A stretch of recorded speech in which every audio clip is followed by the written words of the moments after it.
Down here, where the Mississippi breathes its last into the Gulf, the world moves at a different pace. It's a land of deep roots, where the air is heavy with the scent of salt and yesterday's rain. In this world, they call him Gustave Theodore. Born and raised in the heart of Cajun country, where the water runs thick and the gumbo runs thicker.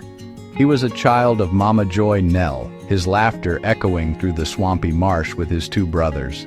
Life was simple, woven from 4 sacred threads: faith, family, food, and football.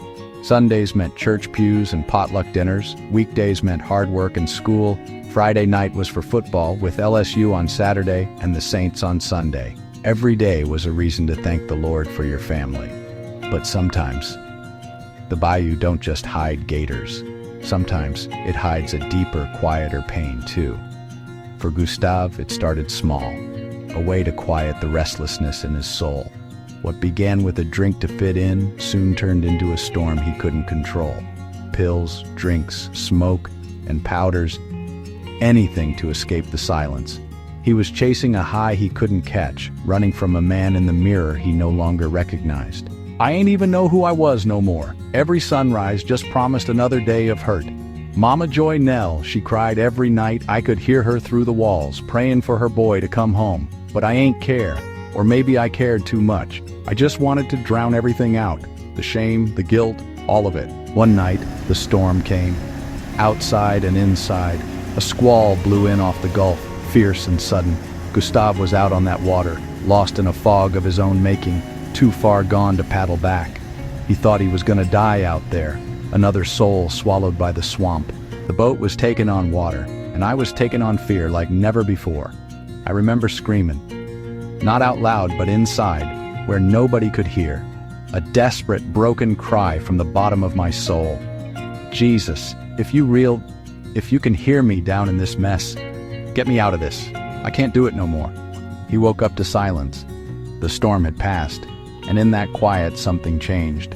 Not the sky, not the water. Him, a profound shift in the landscape of his heart. That morning, drifting in the dawn, I felt a peace I never knew was possible. It wasn't just relief. It was presence. Like Jesus himself reached down in that boat, looked me right in the eyes and said, "You mine now, boy. The fighting's over." For the first time, I wasn't alone. Redemption isn't a single moment, it's a million small steps. But Jesus don't just save you, he walks with you. Through church services, late night calls to a sponsor, and the hard work of rebuilding trust. Step by step, Gustave found his way home. Look, if he could reach down into that dark water and pull a fool like me out that pit, he can save anybody. I'm telling you, you ain't too far gone. You ain't too broken. The Lord specializes in lost causes, 'cause that's where his grace shines the brightest. Now, Gustave Theodore ain't just a name on the Bayou. He's a light. A living, breathing story of redemption, a testament to the relentless power of grace, and a promise of second chances for anyone who feels lost in the storm. John 3:17 says, "For God did not send his Son into the world to condemn the world, but in order that the world might be saved through him." Thank you, Jesus, for finding me in the Bayou. I choose the waters of life.